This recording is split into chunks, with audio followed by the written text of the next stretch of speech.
what got me to this point where I'm at now in my life. And it starts off with the education of or the upbringing in the family home, and some of that was a bit tragic or abusive, if you like. I was talking to a girl in town here who was doing psychiatric work, and when I was discussing with her my childhood, she was crying. She started tearing up. So that's a warning for anyone who's a bit afraid of hearing about childhood trauma or childhood abuse or neglect. And that's just one of the facts that are there. My parents were, my mother did a good job with all their children, my brothers and sisters, but I was the youngest. By the time I grew up, they'd all flown the coop. And it was me and mum and dad left at home. That's when my mother started drinking heavy. My father was always a heavy drinker. He had a good work ethic, but he'd go to the pub after work and come home drunk. That's a family situation where they'd been together for quite a few years, and my mother started playing around. With the father coming home drunk all the time, that's expected. What's she going to do? She's got a husband who comes home drunk all the time, and she caught a venereal disease and passed it on to my father, and that was the start of the fighting, the violence. When their mother starts drinking and their father's drunk, he comes home drunk and she's been drinking during the day, and bang, the violence starts. Alex, how old were you at this time? I can't hear you. How old was I? Yeah. That started when I was about 5 or 6. When I grew up, I had trouble at school because I was backward at school during the first few years, from the age of 5 to 11. I did poorly, and I didn't do well in class. I was held back a year in one of the classes. It was timidness. It was bashfulness. I couldn't open up at school, and I wasn't learning. I had learning difficulty due to the childhood situation at home. But it cleared up. When my mother was taken to hospital, I was 2 years old from finishing school, so I was 12 years old. And my mother was trying to get me out of the house for some reason. She said, "Why don't you go and live with your father?" You know, and I'd been running around living on the streets with me, meeting friends and staying out at night. And she would say, she would lock me out of the house and tell me to piss off and go and sleep where you slept last night, sort of thing. And that was unfortunate, but I'd climb in the window, and go to bed. And she tried to chop the door open with an axe. We got an old axe, a long-handled axe in the shed. She couldn't get through the door because I put my wardrobe against it. And then she went outside and put the axe through the window. That's when the neighbours rang the police, and the ambulance took her away. She spent 12 months recovering from her alcoholism in the hospital. And I went to visit her once. I was put to live with my older sister. I finished school, to finish my high school.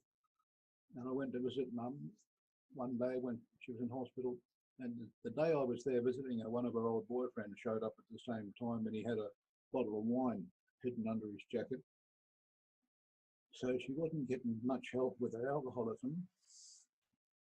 And that made me real sad, because I thought there was some hope that, things would be better.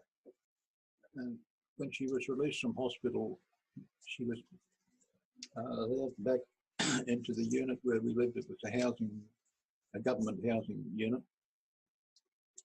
But her drinking hadn't improved, and she was back on the terps again within no time. That's when I became I became a juvenile delinquent, roaming the streets with gangs of kids, and it was a sad case of being wild without any discipline, just a wild kid, having fun with other kids, stealing cars and getting into trouble with the police. But that settled down after a while.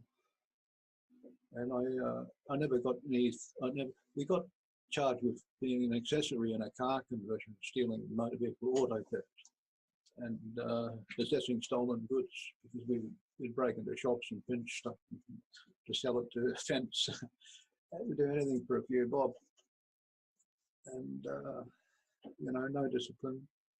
We knew we were doing wrong, but we were in, when you get into a bunch of people, you've got the peer pressure to go along with the crowd. What do? You go with them, or you go wander off alone and live in your own lonely world. But I found a job eventually. I was hanging around the city late at night, and there was a nightclub called Bo Peep. The Bo Peep was just a place where people would go and drink late at night after work. And it wasn't licensed, but the doorman could sell you a bottle of bourbon for the right price. And I got a job in the kitchen somehow. I don't know how I did that, working in the kitchen. There was a band playing in the club, and I got to know the boys in the band.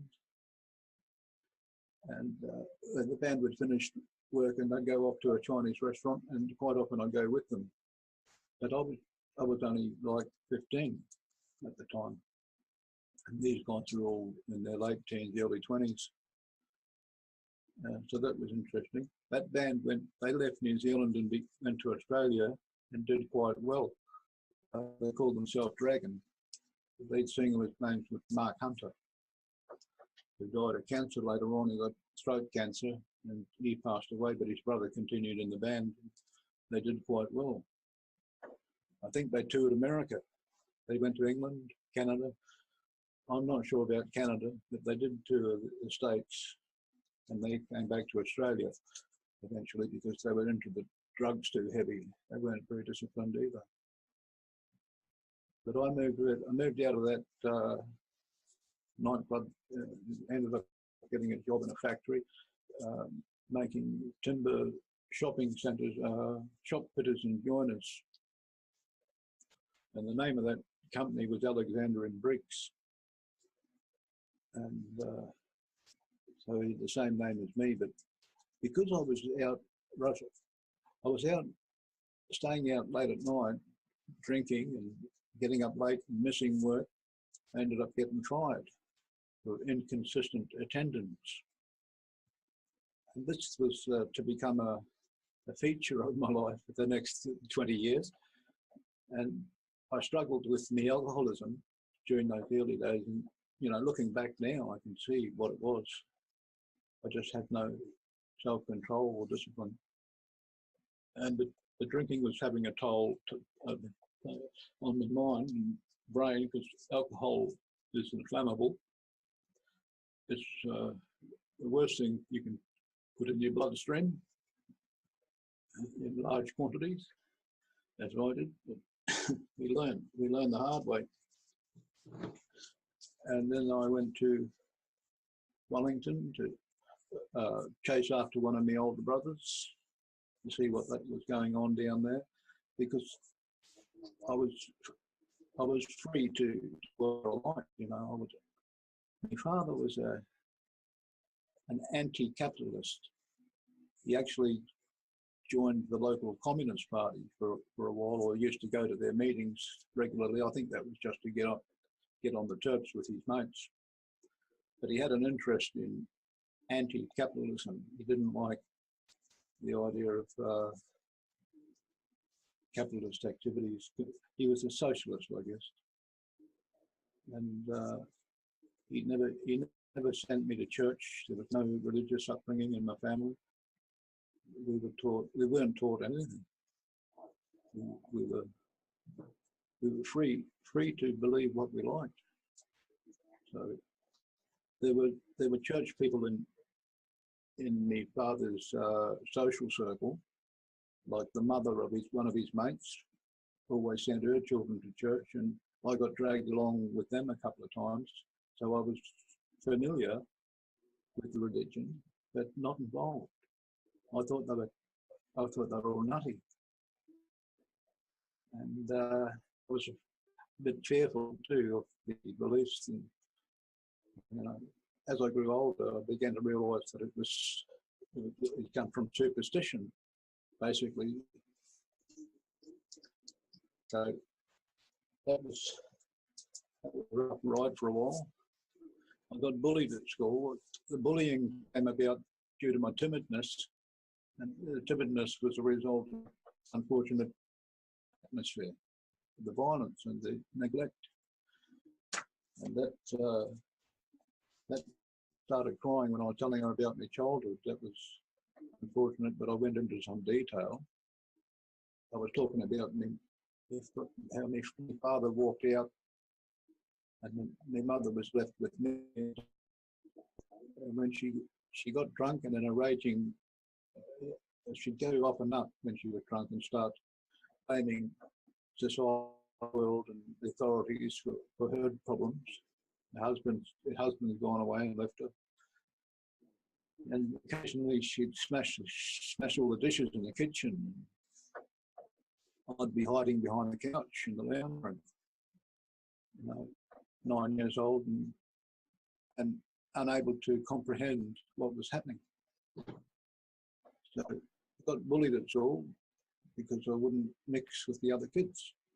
I became a target for the school bullies. And I got through it fairly reasonably well. I just avoided them. And in high school, when I was 15, this is after my mother went crazy, they sent me to live with my sister, and I finished my high school while I was living with my sister. I met some other people, some other kids in the neighbourhood where my sister's house was. She was married to a post office manager, a district post office postmaster, who looked after her pretty well. And I got involved with other kids and managed to grow up reasonably stable, apart from my alcoholism. It was the only handicap I had to try and get through life with, and that wasn't easy. So I didn't know I had a problem until quite a few years later. And I admitted that to a person. I said, look, I think I've got a drinking problem. And he said, oh, God, no. He'd met other people with drinking problems. And he didn't know what the answers were. But it was a few years later, after I arrived in Australia, I found out that there was help available and ended up getting into AA, which was great. I didn't get sober immediately. I'd go to AA for 6 months and then drift away from AA and start drinking again and end up back at AA, having another go. I told the group that I'd been out doing some more research. But eventually we discovered through that research that we can't manage alcohol. It's just once we have one's not enough, one too many, and 100 not enough. So that was as if you're thinking, you take one drink of alcohol, it shuts down this area in your mind where you're able to control the next one. You've got to have another one. It just was pointless going to sitting down for a meal and having one drink. It was pointless for an alcoholic unless you can have a skin fill. You go to the bottle shop and you wouldn't buy a 6-pack, you'd buy a case of beer with 24.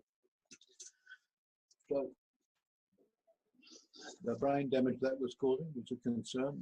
I had a degree of concern in the back of my mind that I might be causing harm, and that proved to be true years later.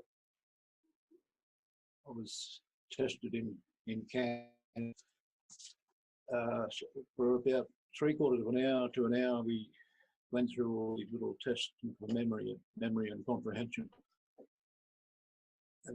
then she said, come back in a couple of days, we'll give you the result. Apparently she didn't, she wanted to have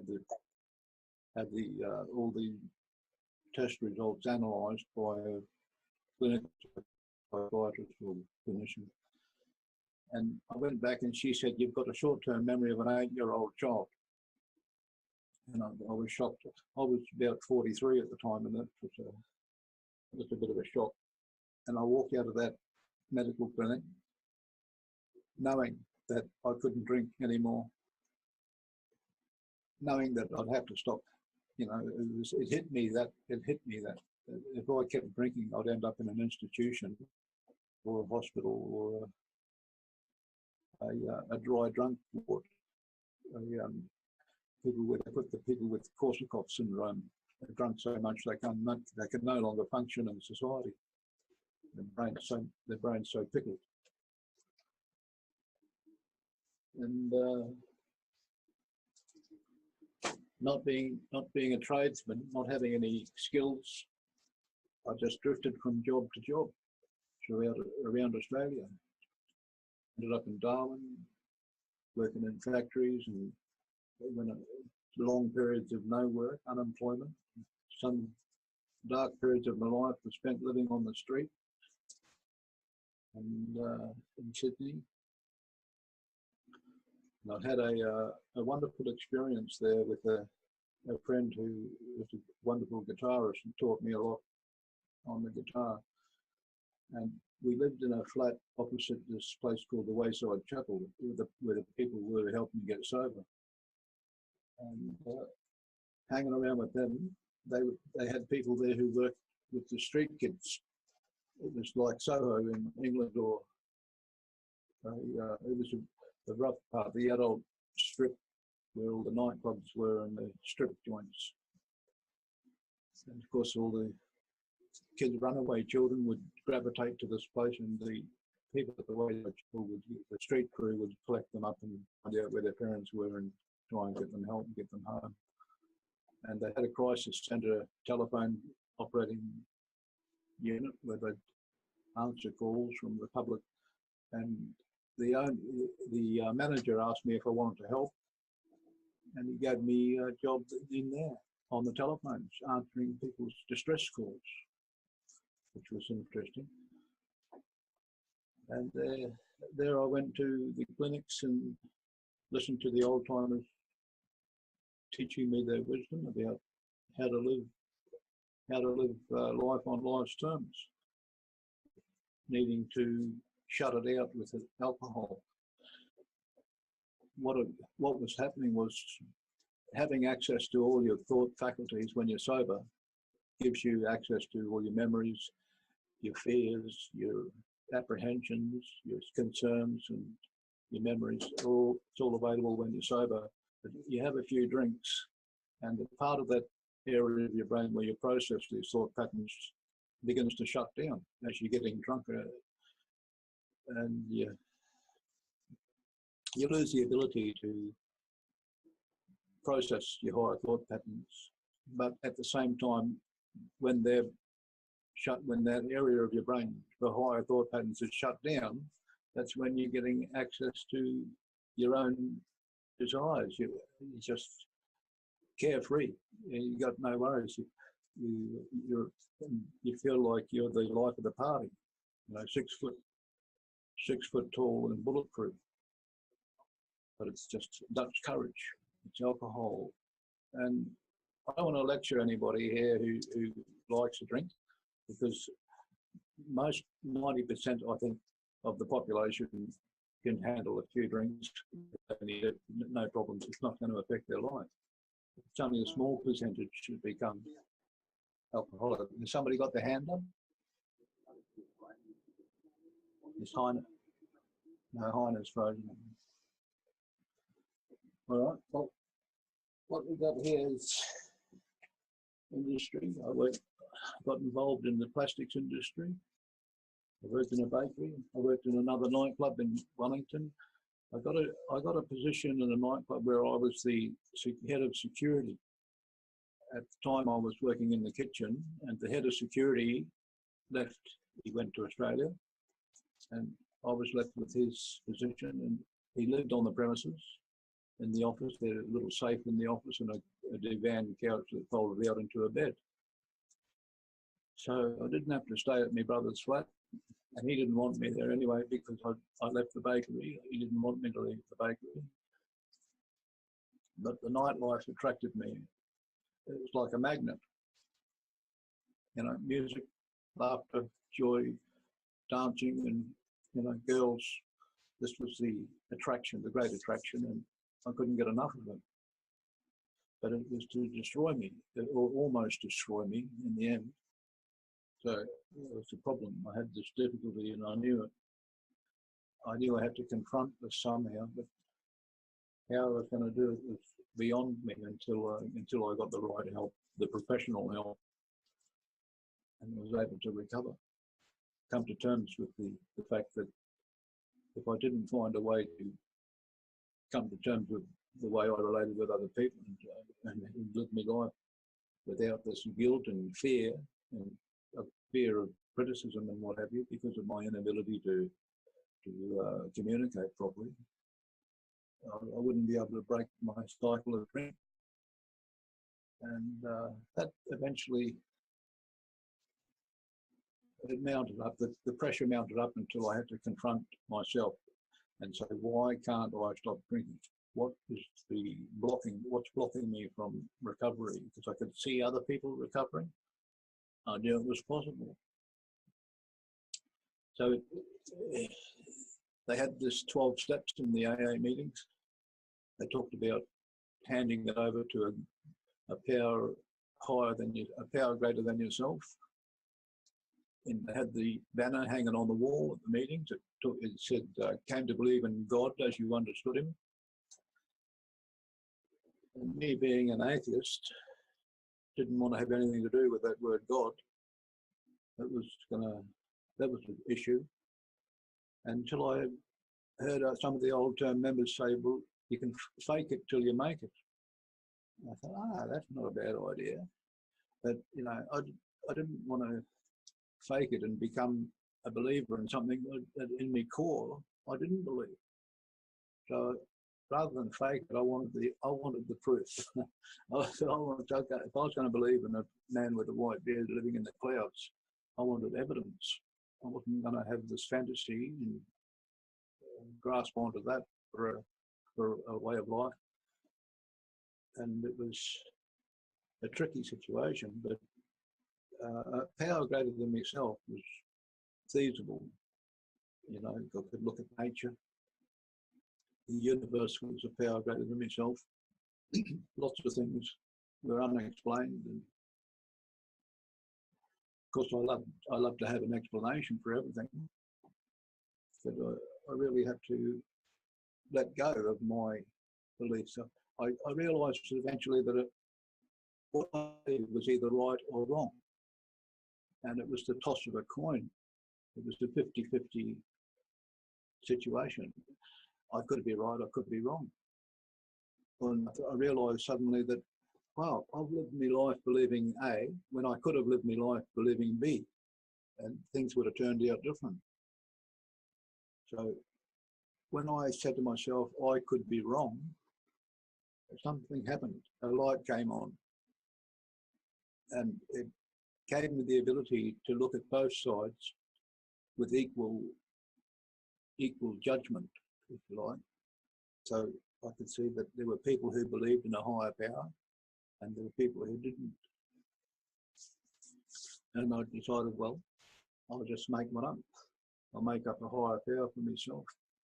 Call it good orderly direction.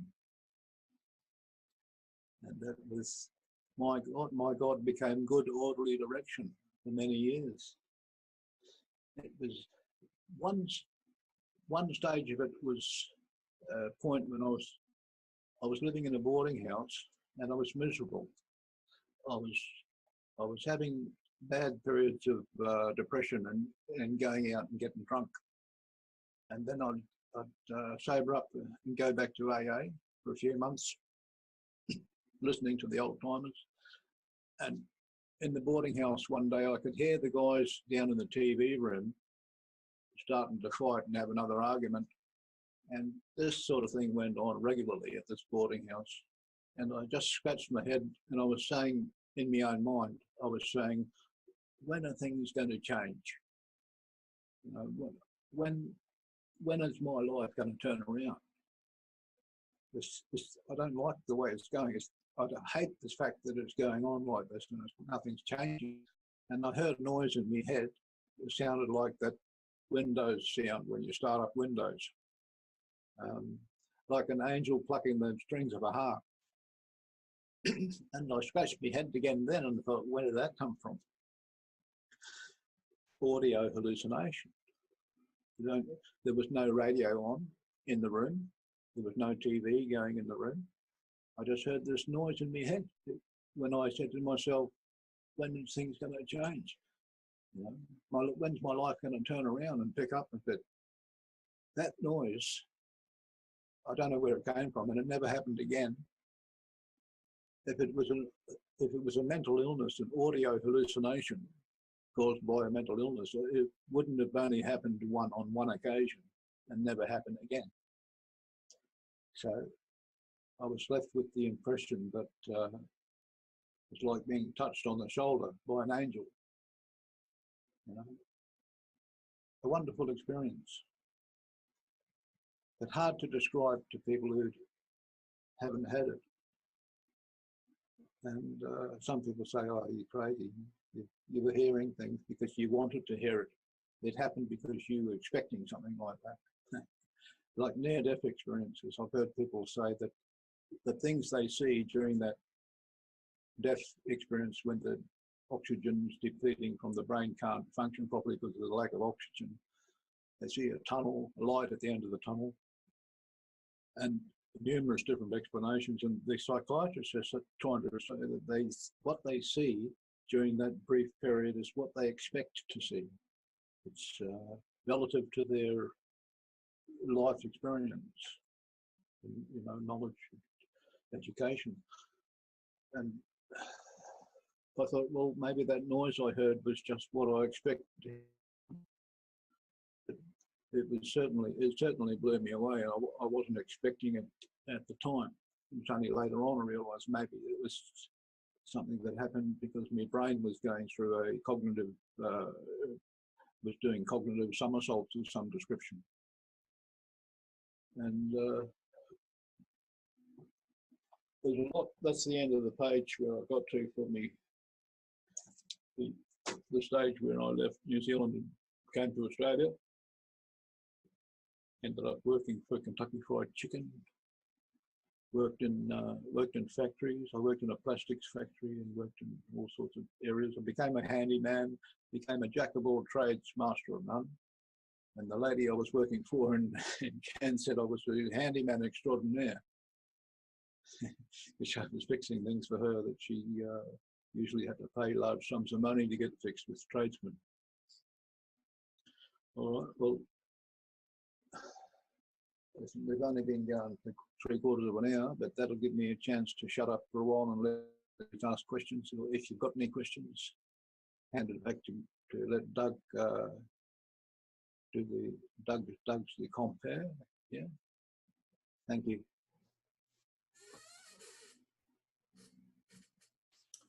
Hey, Alex. Do you have any good memories, any fond memories, any things that happened that give you good memories from your childhood? Yeah. My last day at high school when I was 15, I wasn't expecting this to happen, but we were all in the assembly hall at the end of the year, and they were handing out merit certificates and award certificates for people for achievement to all the kids in their school. And they called my name. I freaked right out. They must have made a mistake.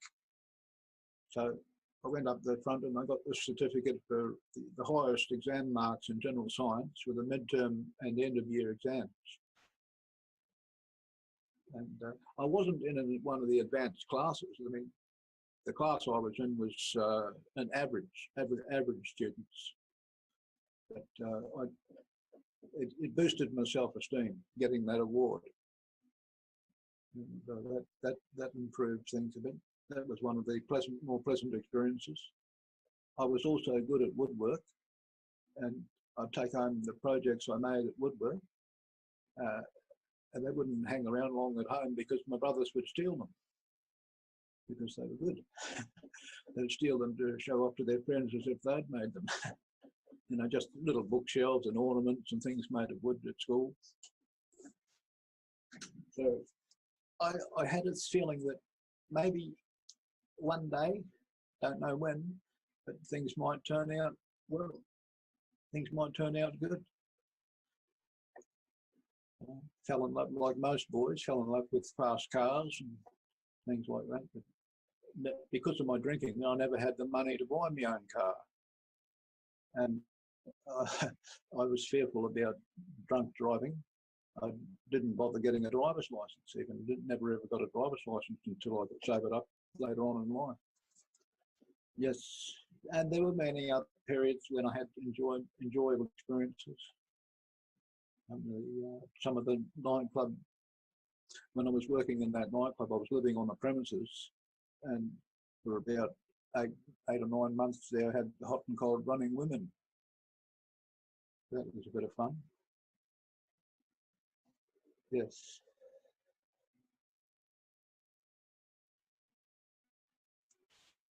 It wasn't all bad, Sam. Any friendships of note? Yeah.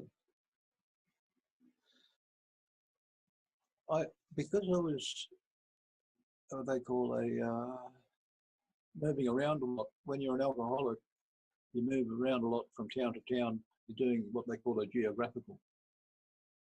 You know, you embarrass yourself when you're drunk, and you can't face the music. You want to move on to a different town and leave it all behind. Fresh faces, new people, nobody knows you.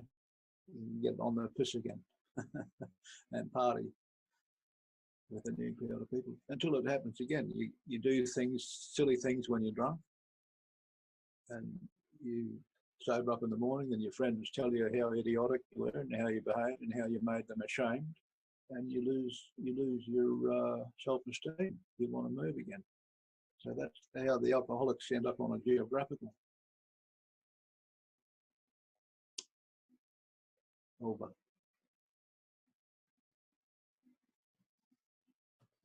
Sorry to be asking all the questions, but when's the last time you had a drink, Alex?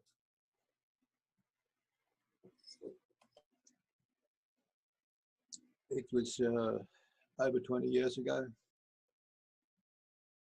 probably about 25 years ago. I got into a job on a construction site and injured my wrists. They call it carpal tunnel syndrome, when the nerve in the wrist gets by the pressure and your arms go numb like pins and needles, like you've been sleeping on your arm for too long and you can't feel it. It's like that all night. So in both arms, from the wrist right up to the shoulder, and all the tingling in the wrist. And that resulted in me taking painkillers, codeine, getting addicted to codeine, and having to put up with not only alcoholism but addiction to painkillers. They weren't oxycodone; they were just codeine, the old-fashioned codeine, which is a highly addictive form. Comes from opium. But I had to fight that battle too. That was another battle, which is easier to fight than alcohol, though.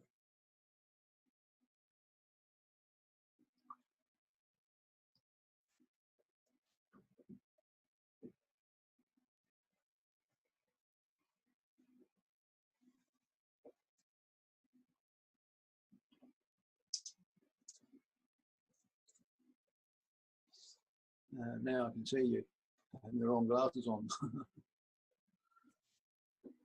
So in your neighborhood or in the circles that you run around in these days, what is that like? What is life like? What does a day in the life of Alex look like these days? over the last couple of years, I've spent more time on my own, isolating from the community. But there's plenty of activities going on that I can go out and get involved with if I want to. And I do occasionally. I've got a circle of friends in Cairns who are activists, and we join up with their anti-war campaigns and the environmental campaigns. We go on marches and we do sit-ins and things like that. And they're wonderful people. A lot of them are very talented. A lot of them are highly educated. And that's great. It's great to know that those people are available there if I need them. But, you know, I don't go out of my way to party or that. You know, I don't go out much. Well, the thing is, I've got this computer and it's my portal. The internet's my portal to the world. So I got to learn to balance that with my social life, and it's not that difficult. I can always find room for more social life because I've got a guitar. I brought a wireless speaker and a microphone, and I can go out and entertain the masses on the street. I get a permit to do busking, and I've got that rig almost finished setting it up now. I've got to get the microphone working properly or replace it, and then I'll be able to make a video clip of myself out in town in Cairns here and post it up on YouTube. So I'll be playing some Crowded House songs, and Hotel California. Over.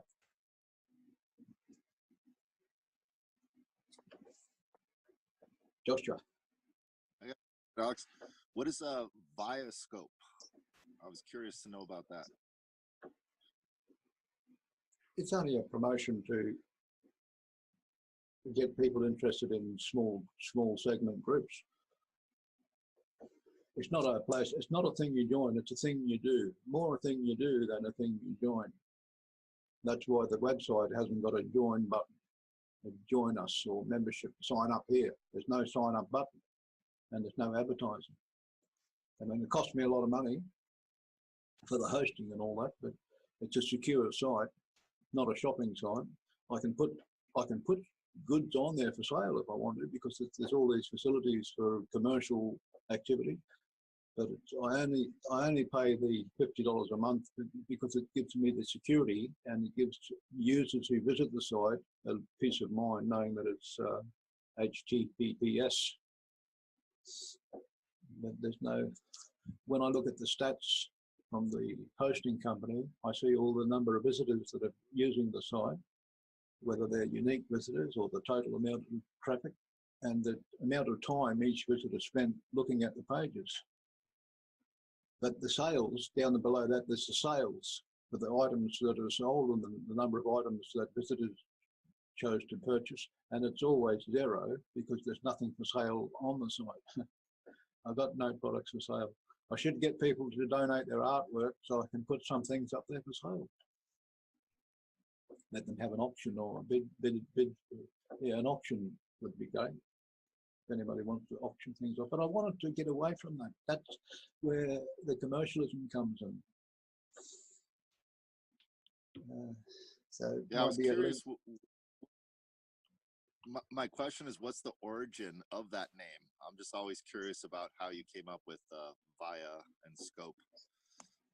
Well, when you're doing search engine optimization, you have to have, if you've got a unique name for the website, the search engines will find it and it'll be up the top of the list.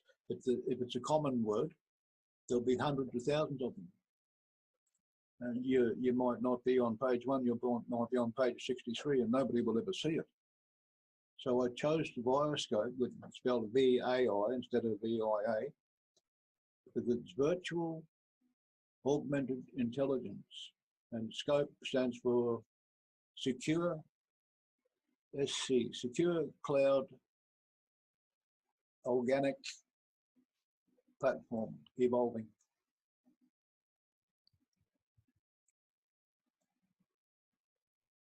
put a lot of thought into that.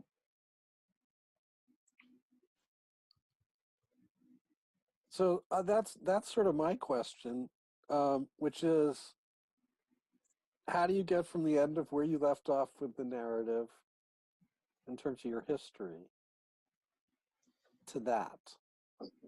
What happened in between that had you end up here, end up sharing, end up thinking, engaging, connecting with the world the way you do that, and attaching a level of importance to that? That happened. There is a good answer. I've got a good answer for that. Not the sort of answer you'd get from somebody educated like Jordan Peterson, but the answer is this: simply, put it very basically, I could see I was involved with the activists during the Vietnam War. They were marching and protesting in the streets, and they were also protesting the French nuclear tests in the Pacific Ocean. And that was important to me because I noticed, my father told me that the increase in leukemia, childhood leukemia, was spiked. And they took the milk out of schools. Children used to get free drink of milk every morning at school. And that was suddenly stopped. And my father said it wasn't stopped for the reason they said it was stopped in the media. They said it was economic. It was stopped because of the strontium 90 fallout from the French nuclear test in the Pacific Ocean at Atoll. And the French came into New Zealand and they sank the Green Priest Warrior. The Rainbow Warrior ship that Greenpeace were using to protest the nuclear test, they sank it in Auckland Harbour.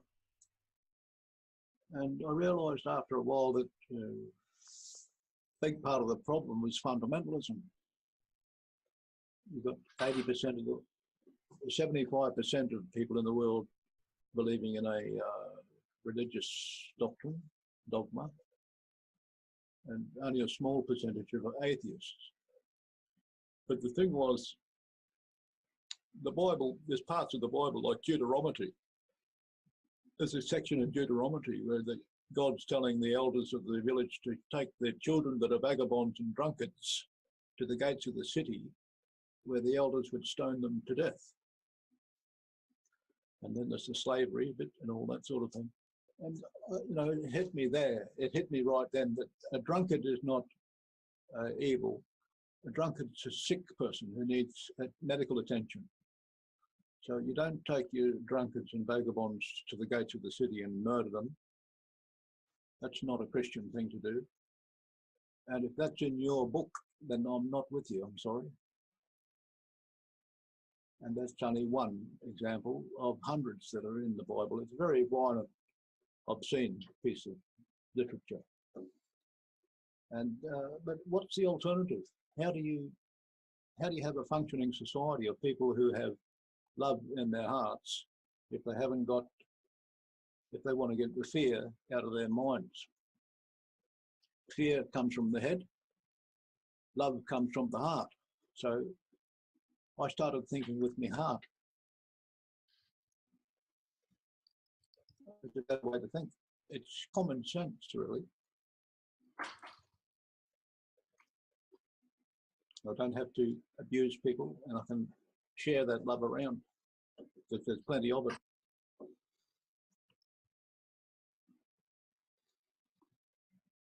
Who asked that question? Joshua. That was me, Alex. This is Esteban. Hi. Hi. If you notice, I'm kind of been commenting on the side, just little tidbits that struck me from what you were sharing. There's the focus right now is on you, and I wanted to ask you, at the beginning of the conversation, you seem a little edgy on being put on this spotlight. How are you feeling now? Much more comfortable.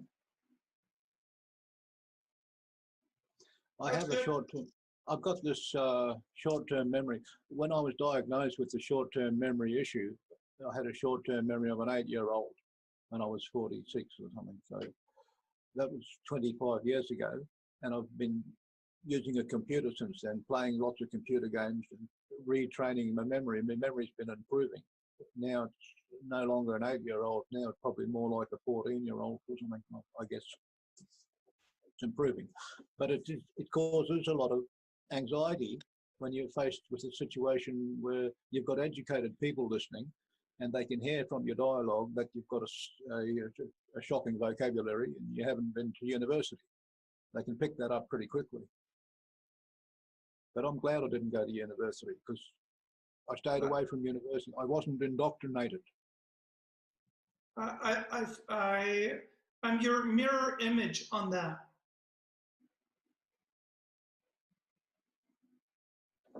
Meaning that apparently you feel uncomfortable with some people because of being undereducated or feeling undereducated with them.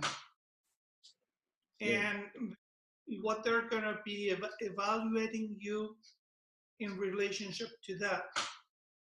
And my experience is the same, but on the other side, where people tend to tell me, you're too educated, lower it down, and whatever.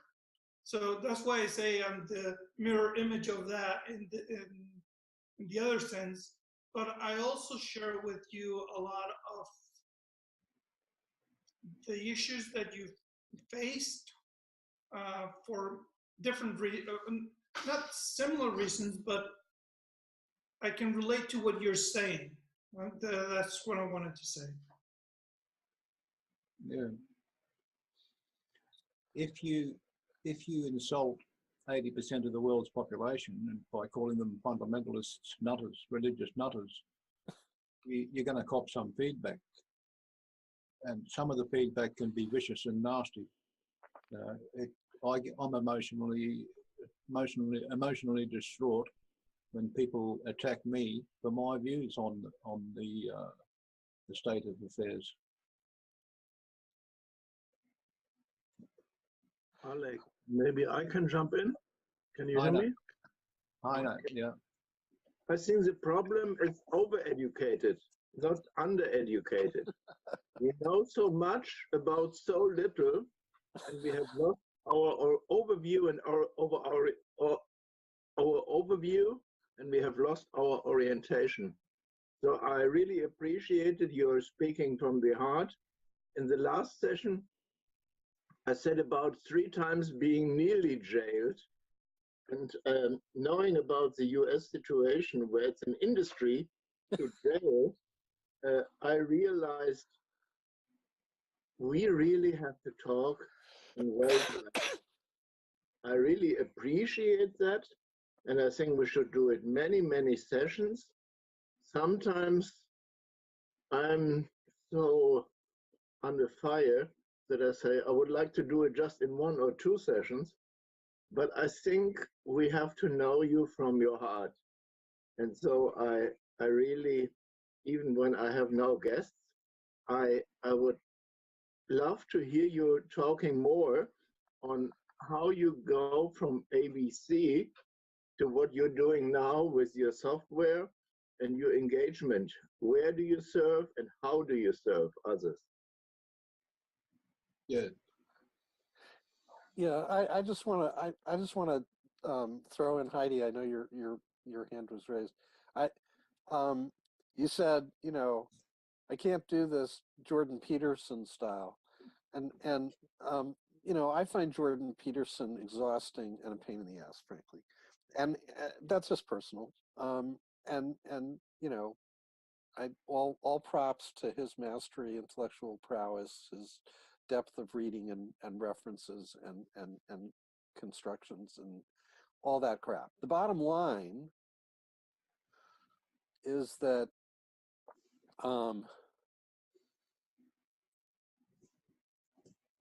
you're here for the same reason everybody else is here this minute. And in order to end up here, this particular place, in this particular context, there isn't one of us that doesn't have a hell of a lot of stuff going on between our ears, and a hell of a lot of stuff going on in our heart, and a hell of a lot of concern on all sorts of levels.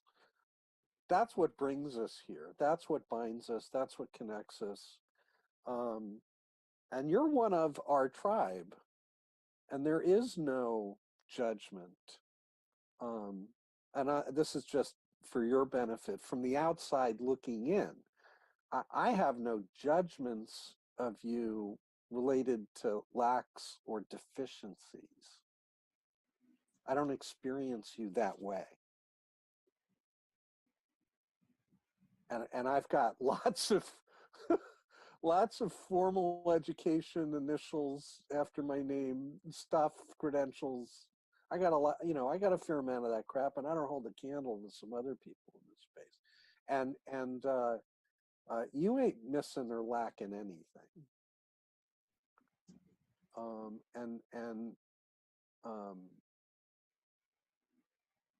I really appreciate your share.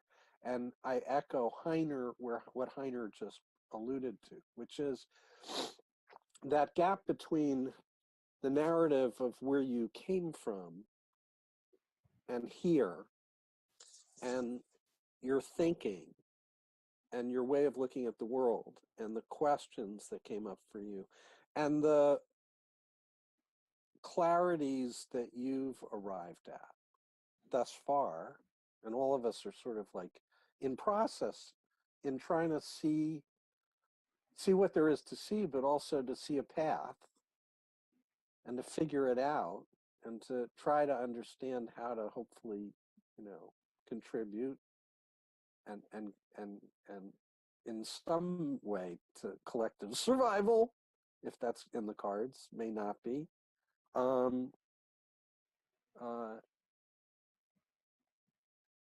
I'd love to hear, and explore more of that. Because you got gifts and superpowers in the way you put pieces together. You have an intelligence that's unique.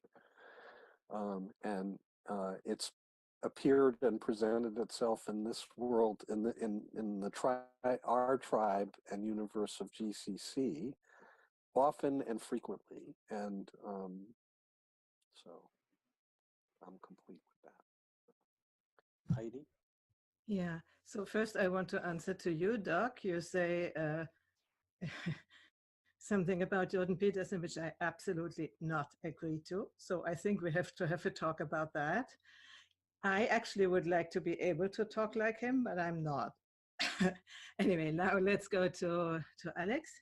Alex, I really, really deeply appreciate your showing up in this way, and that you overcome this initial, we could feel it, this initial hesitation, and now you are relaxed. And, it's so important to tell the story among people who don't judge you for that.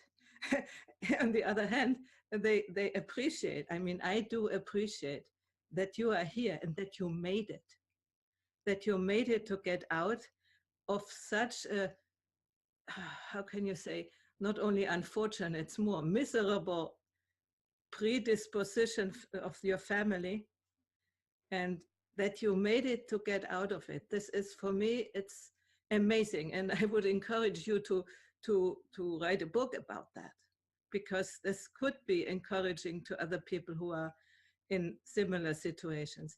And what I'm really so interested in, the spark you try to explain, no? How the moment was that made you wake up. And thanks God, I don't know who God is, but there is some sort of God somewhere. And thanks God that you had it.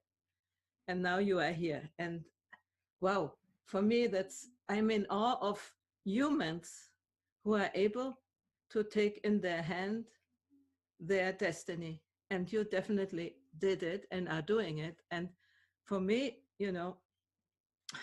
so saying with Jordan Peterson, all power to you. That's really great. And then to university, I have done university, and actually we say in Germany, they cook only with fire. That's what you learn there. I mean, you can read at home 30 books, more or less, and then write something about these books, and you have done university, you know. So I didn't find it super exciting. And actually, afterwards, I did singing. I did every other thing, but because I don't know, I didn't like the world there and the narrowness of things. But I also witnessed people who, like you, had this, how do you say, this feeling of being less towards others who had studied. And I had it very personal against me by a choir director. I was in a professional choir, and he was not on university, but he was really great in music. But he sort of feared me and another girl who were in university, and we had to suffer of that. And I went out of the choir because of that, because he was sort of treating us in a way which was not, you know. So I'm glad if you can act in a different way and not, let's say, mistreat people who have had a better education because you think you are inferior. So I would encourage you to think somebody who has university is really not better than you. Okay? And I think mainly what we learn in life is more important than what we learn in university. That's my idea. Thanks, Heidi. I think Joshua had his hand up. Before I go to Heiner, there was a poster I saw on a wall somewhere, and it said, if you're doing the thing you love, you never work a day in your life.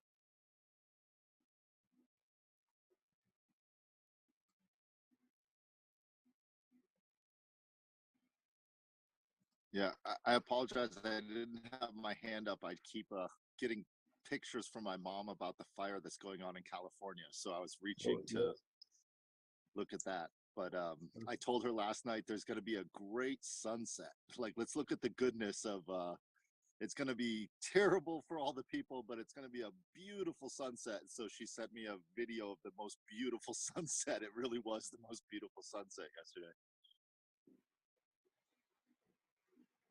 Heiner. Well, Josh, I was very concerned about you knowing about the fires. But coming back to the conversations, I don't know this Jordan Peterson, and maybe I would like to join you, Adelheid, and some about him. But I think some people are articulate and some are feeling, and our duty is to bring all the senses and all the aesthetics and ways of expressions together. And being thrown out of school, but I later did university, I know it from many, many sides. And through my children, I have seen that they're more happy when they do vocational training and can do something with their hands. So I'm really in between. I like this situation. Coming back to the whole thing, what we are doing here. You see, Tammy told me 2 years ago, you have superpowers. I never heard about this word. Everybody has superpowers. But to really be open, and I think what you have been doing here is my 3 steps from where, why, and where to. The motivation slightly came up when showing what your history was, but what your stars are, how we can really combine shared orientations and values and actions. This is, I think, the next step. I'm very eager to hear you next time. And I hope we find an interesting bridge between very long presentations and very short presentations, because we are leaving a lot of people who cannot afford, like I do in my kitchen, hearing the video recording often, that we can spend so much time just for one person. And even when it is so valuable, like with you. Yeah, well, the thing that struck me was that even though we live in an age of enlightenment, we have to acknowledge the good parts of these fundamentalists. They followed these religions, and it wasn't all good stuff. There was a lot of bad shit there, but there were some good points. So we take the good points, the good things in the Eastern philosophies, and marry those with our modern knowledge, advanced AI. Because if we don't do that, we're throwing the baby out with the bathwater.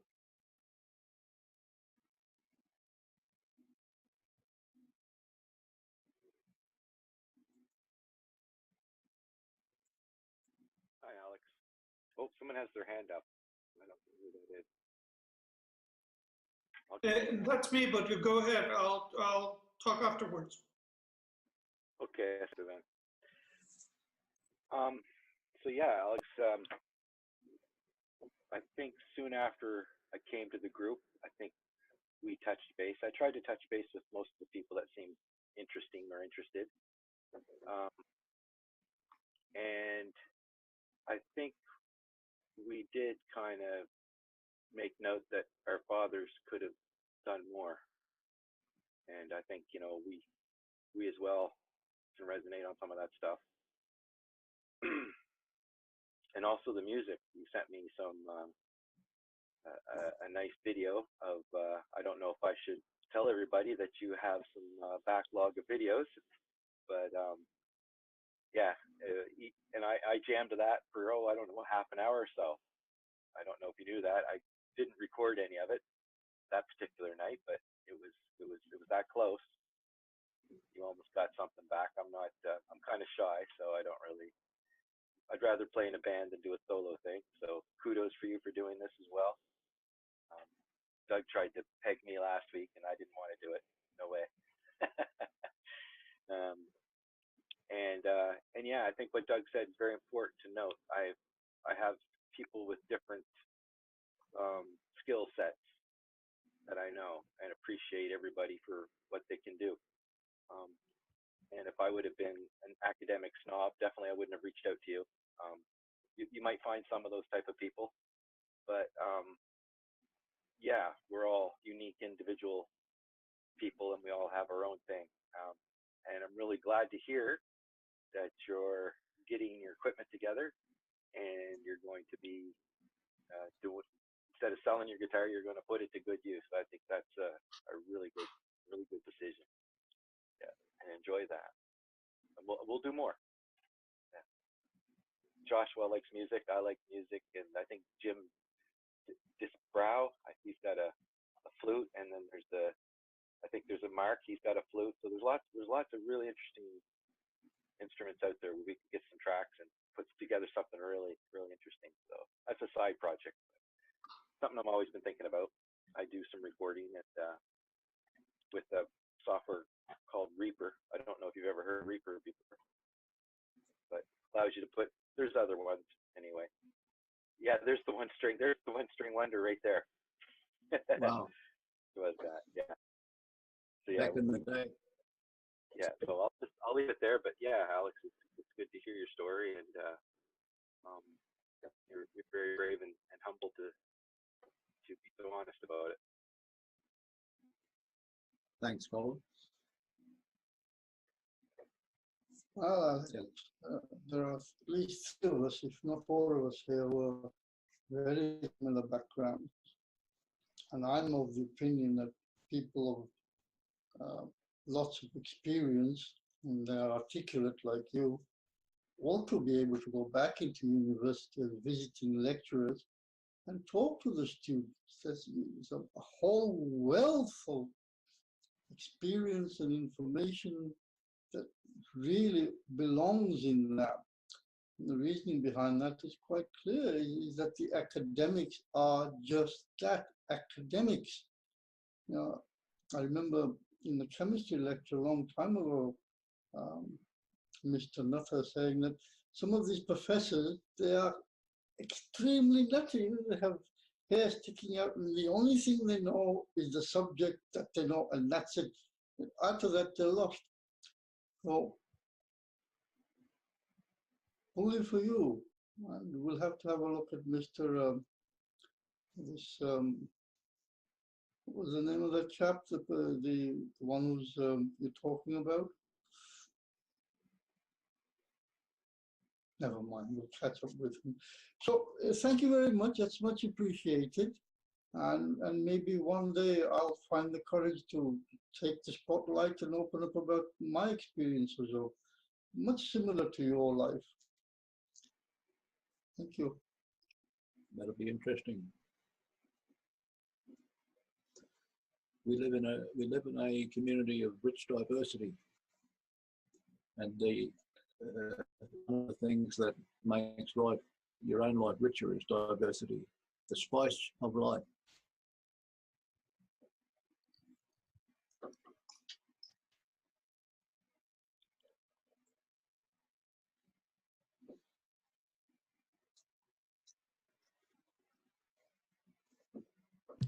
I'm wondering, Alex, now you have heard our reception of you.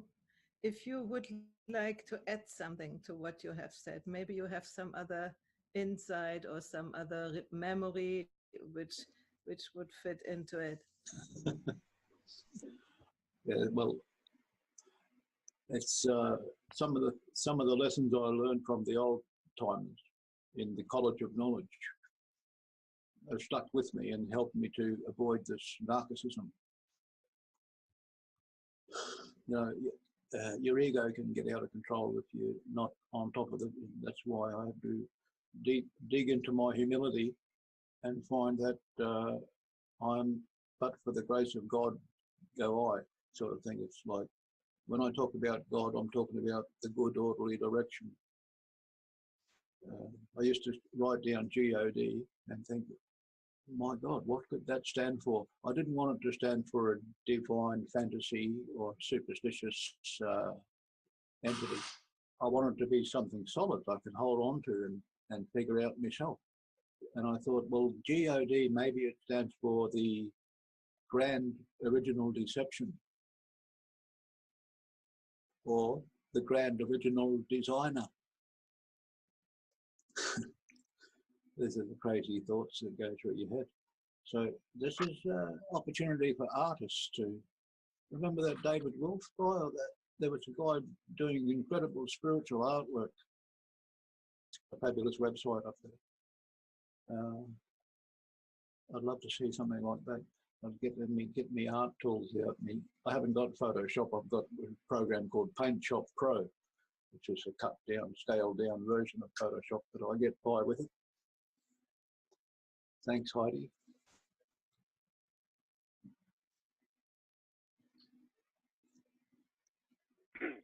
That might be something, Alex, where you do have a facility with paint shop, and graphics are really important in our world.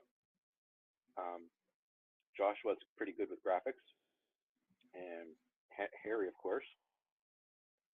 And I have some experience as well, so that might be something that, maybe computer tips and things. I know Tammy started something about doing computer tips, but I see a great need for some kind of a message board where we facilitate our members on little tutorials and things. And I was just going to mention to you, I use a program called GIMP for graphics. My little avatar thing, whatever, that's a picture of a phoenix that's transformed, and then it's actually the fires of California through the wings. And it's a really cool tool. So you might want to join with us and get a tool set together. I don't know what Joshua thinks of that, but I definitely. If you want to see some of the things I've created with me art programs, there's a slideshow on groupstartup.net or Bioscope. One of them's got a link to the artwork. It's at Save Nature Free too. I think there's a link to this. There are two different slideshows of artwork on the websites, and a lot of them are memes, just that I've collected over the years. But quite a few of them are actual artworks that I've created myself with the software Paint Shop Pro and the filters, using the tools, zooming in pixel by pixel, altering things, and combining photos and images to create something new. So did you get a personal website yet and link it into the GCC, like your own WordPress? Because that's kind of what we're starting to do instead of putting all of our goods on Facebook and random posts. We're trying to, do blog. I think that's the trend. If you got something you want to share, you can sort of harvest a blog. I'll put the links on my profile. I'll definitely do that. I haven't been attentive to that because I'm not trying to promote myself. I'm trying to promote an idea. Yeah, well, that's your website. That's your main thing. But yeah, this tool building thing is another thing kind of on the side. And when you share tips and tools and stuff, like that could be on the main website that I was talking about earlier, but also stuff that you're doing. It's not you're selling it, but you're sharing it. You don't want to confuse it with your professional stuff, maybe your art and your professional. Anyway, Josh has got helped a lot, and I think the more we go slowly forward in the right direction, we get to share a lot more of ourselves in ways that, it's not lost in the noise, maybe.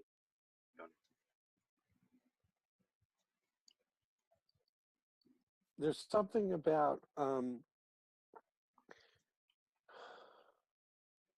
the idea of not promoting me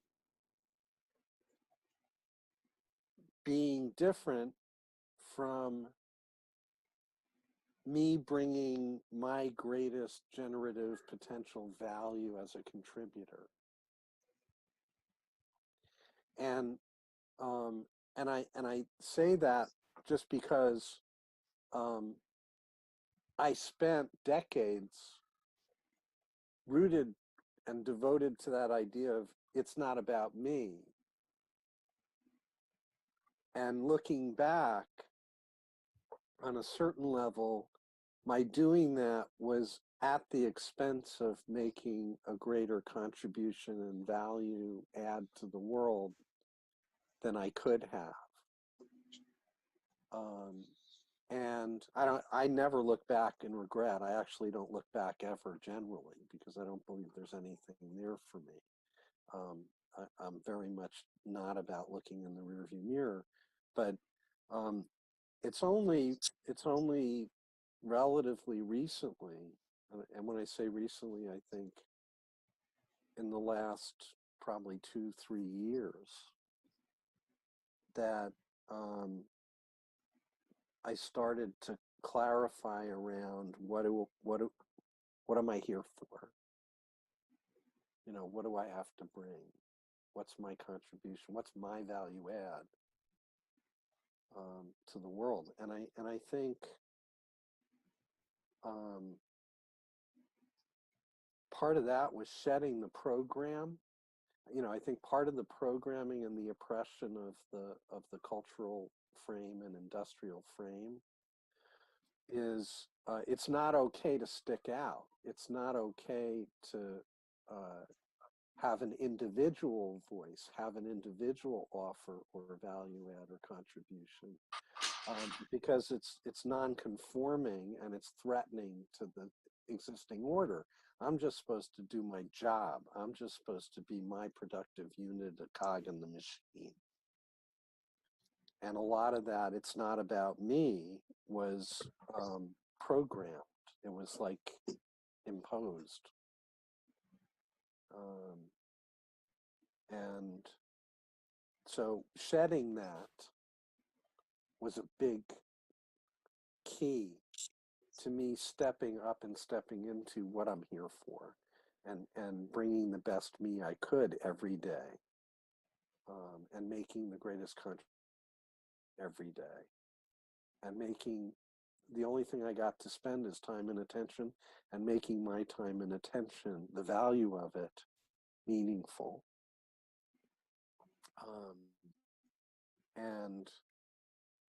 And I wanted to share that because that, it's not about me script, triggered that. And I'm having, interestingly enough, I'm having more and more conversations with people similarly situated where they have lifetimes and wealth of experience and value and insights and gifts and superpowers to bring, who the current system has remaindered. Like our age group is not employable, not relevant in the current cultural frame, according to the current cultural frame. Like its projection is you're out of the sweet spot. You're not prime grade A candidate or material to be meaningful in our world now. And I'm spending a lot of time in conversations and discussions with folks similarly situated, aged and demographically framed contextually, to say to them, you know, it's not about what's over your shoulder. It's about what do you want to do now? What are you bringing now? And how do you want to contribute? So I'm complete, but I wanted to share that with you.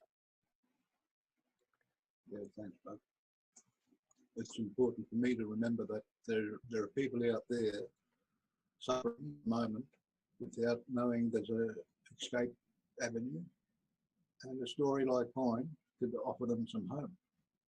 So I should get it into a book as quickly as I can. Yeah, Alex, I wanted to say something similar.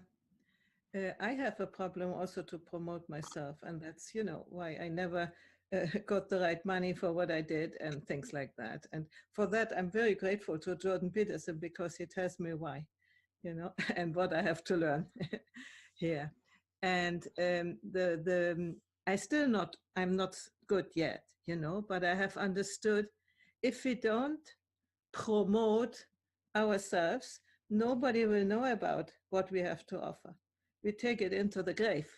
So we have to give people the possibility to know what we can offer. If they take it or not, that's a different thing. And often then we are disappointed when they don't take it, you know, because we think now we are coming out and offer it, and now nobody wants it. But I mean, this is a learning process, but I really have understood that you have to get out, you have to show up, because otherwise, you know, it's sort of, I want to say, almost a waste, your experience and your life. We have to give it on. And it was once a tradition that people passed on their life experiences to the next generation. And we have now the possibility to do it with internet on a larger scale, or with books or whatever. And I think we have sort of a moral imperative to do that. And that's what behind what I'm doing, you know. I don't enjoy anymore to go to concerts and sing and be the prima donna, you know, but I want to bring that out because I think that's more important. Concert is important too, because people like to listen to music, and you do something there too. But with a book or the internet, you have a bigger reach, probably. So depends. If you are a great musician, then you have 2,000, 3,000 people, maybe the same thing. But the point is, get up and show people what you can offer. And that means in some way promote yourself. Yes. Yeah, that's a very valid point. It's not for you to run yourself down, Alex. That's everybody else's job. It's your job to say, I'm better than that. Well, Esteban, you've had your hand raised for a while. I want to just acknowledge and hear you. Well, I'm kind of I didn't know why I was going to be here today. I wanted to be here, and in a way, I find that this issue of promoting me or promoting an idea, it's kind of a core matter for a lot of people. Personally, I know that there are certain ideas we better promote and certain ideas we better not promote. And by the same time, I also find that we should promote ourselves and sometimes we should not. It's for me, sometimes it's kind of a little bit strange because I tend to focus a lot on what ideas people are putting forth. And one of the things that I try to do or seek to do or would like to share with them is how they can share that idea using a different language. Sorry, I forget sometimes the names, but I did notice that Alex made a presentation, and then afterwards, someone, forget his name right now, asked him, well, what good things happened to you? And to me, that was a significant contribution in the sense that, okay, we've heard this story. I am sure that you also have some unique, funny and enlightening things that happened to you during your life. Can you share with us some of those things? And me usually get into a rather strong confrontation between ideas and people, especially when people are presenting ideas that contradict my own ideas or that question my own ideas. And usually there is no way of reaching a shared consensus with that. And I'm not sure if how well I'm presenting this to you guys, but I hear tidbits from everybody that kind of says, well, I'm like you, like, have you presented stuff? And even when you, Doug, presented stuff, I felt that you were not just talking to Alex, but we're talking to everybody, sharing those kind of experiences. My summing this whole thing up, there are some trigger issues that will make us do stuff. And my question is, why do we keep repeating certain things? One of the things that I wanted to share with Alex was whenever he talks about the Bible or God, he presents it as not nice way to look at it. His specific example was, well, you get the drunk, the sinners, and you go stun them to death instead of going and helping them because it's a disease. And yes, it is a disease, but so is this idea that we focus more on problems instead of situations. And that's just one of the little issues that I like to share, in the sense that why do we see a situation as a problem instead of a situation? And I wanted to kind of unite all of you that with the notion of myself and an idea. Well, I kind of like both, but I also like to be on the sidelines, so it's kind of strange. Over. Yeah, that's the band. That's very interesting. We've had some interactions, and the one thing that I noticed about what you said was the same thing I noticed when we had interactions. That you were mentioning how Doug was talking to everybody when he was talking to Alex, but you were only talking to everybody. You weren't talking to Alex. Like, I felt like Alex was in the room and you were telling him about how he did something, but you could have instead said, and Alex, when you were talking about religion, but instead you were saying, you're talking past Alex. So it's almost like Alex was in the room when you were explaining what you're explaining. I don't know if everybody else felt that way or if that was just me, but I think if you direct your message directly to the person and not like a report about the person, it's would be better folly precisely. Colin, you're right in your assessment of what is happening, and in fact, it's kind of a little designed that way, because I'm trying to focus, like Alex mentioned, I'm trying to focus on the idea that the person is presenting and not so much on the person presenting the idea, which is that, and here you're basically promoting that I should focus on the person and not the idea. Can you see that? No, I'm saying you should include the person while you focus on the idea. Something I noticed is the simple fact that when you die, your life's over. What you've shared with the world lives on forever. But what you accumulated for yourself disappears when you die. It goes with you. You leave behind things that you did unselfishly and shared with the world. So in order to be irreplaceable, you have to be different and unreasonable. Reasonable people usually accept the world as it is. Reasonable people. It's unreasonable people who create change in the world. They're not willing to accept things, the status quo. They want to see it improved. I would like to come in here because I'm the only woman here today. And when you, Esteban, says you are interested in the ideas, this is the typical masculine way of seeing the world. And who is interested more in the person, that's the typical feminine way of being interested in the world.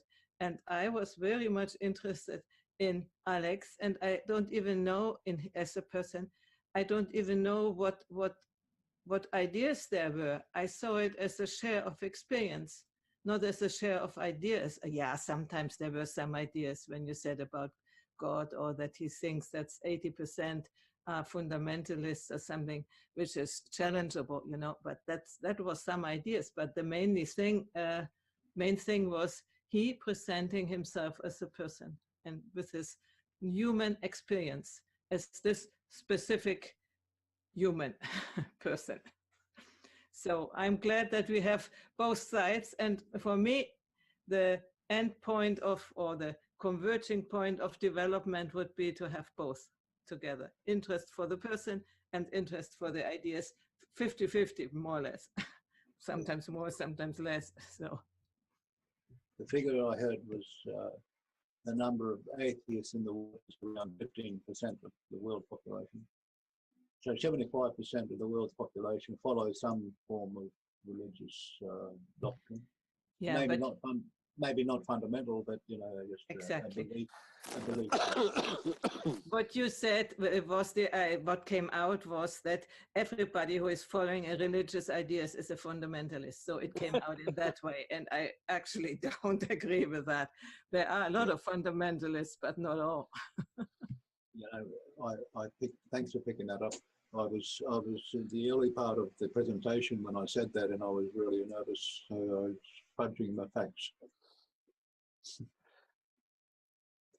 And in order to be irreplaceable, you have to be different. If you're similar, same as all the others, you're just one of the sheep in the flock. Yeah, a teacher of mine had a saying that you can either be right or you can be close. And I think 99% of our issues and problems as a species come from the neck up. It's like God gave us this cognitive capacity, unprecedented among living creatures on the planet. And it was like putting a gun in the hands of a bandit. And he's been sitting back, or she's been sitting back and laughing ever since. I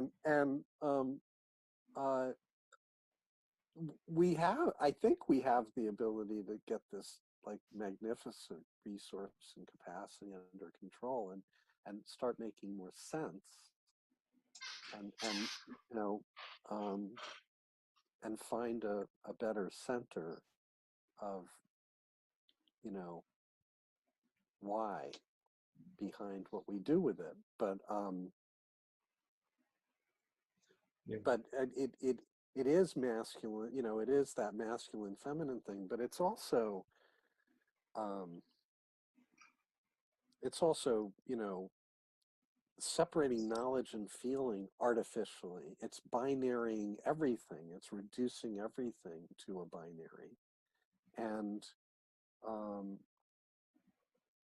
that, you know, that was sort of, that goes back to ancient thinking, like, you know, that goes back to the Greeks, the Greeks, and Socrates. reason and Socrates, reason and rationality are fine as a thing, but they're not, there isn't an objective reason for it to be a dominant thing or the dominant thing. And it's all about this balance of heart and spirit and head. And somebody touched something earlier that I think is part of what we're stretching and reaching toward in the GCC, which is we're getting back to what it means to be a tribe. Yeah. And it's updated because we have technology and we have all these tools and all these interesting means to expand and enrich connection and express ourselves, like Josh's work with all of these ways of individuals expressing and sharing with others, all technology afforded, right? But it's in service to tribe. It's not about an individual, it's about members of a family, a collective, a community, a collaboration, and each one of us putting ourselves all in. And there are lots of ways we can do that, tangible, intangible, you know, verbal, nonverbal, and other. And so, you know, I think that for me is what this practice is about, because the statistic isn't important in that piece of your share. What I got from that piece of your share was your experience of why you had an issue with organized religion. Like what about it didn't work for you? And that was about informing my awareness, understanding, and knowing of you, who you are. So I'm complete.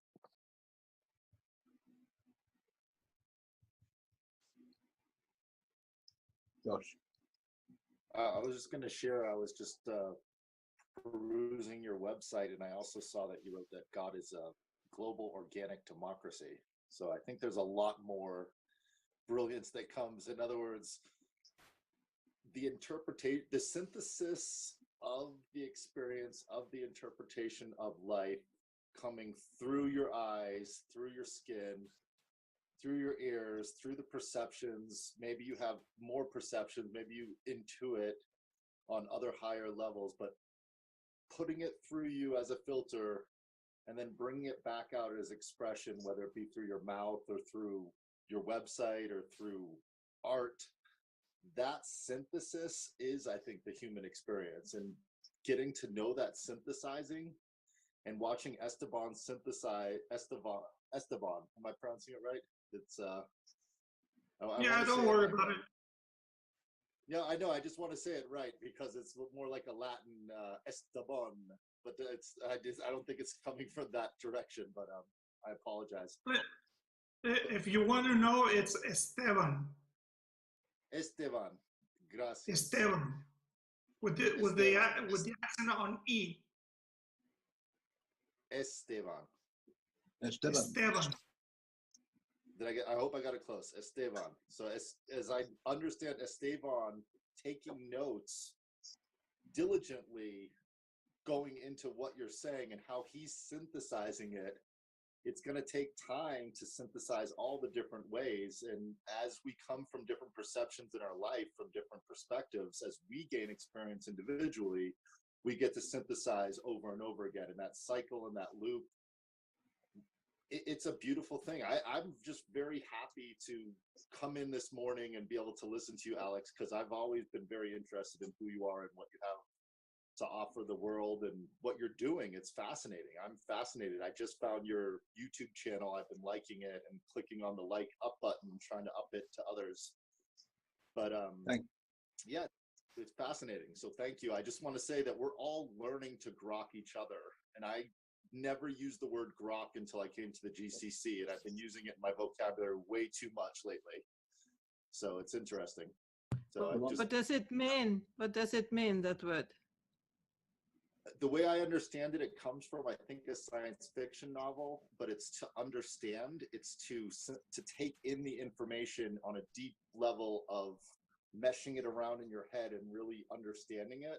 So that's the way I understand how it's used. But maybe I'm not grokking grok properly. No, that's it's a fully embodied, fully dimensional knowing.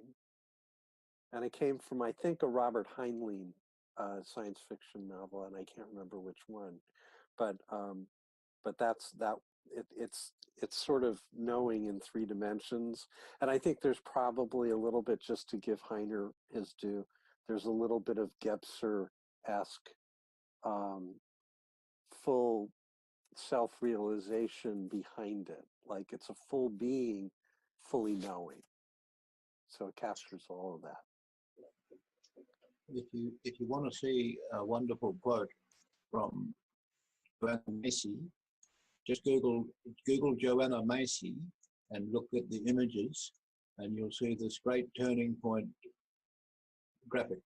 And she's saying there in the comment, she's saying future generations, if there is a livable world for them, they will look back at this epoch transition that we are making to life, sustaining society, and they may very well call this the time of the great turning that is happening now. We are the change makers.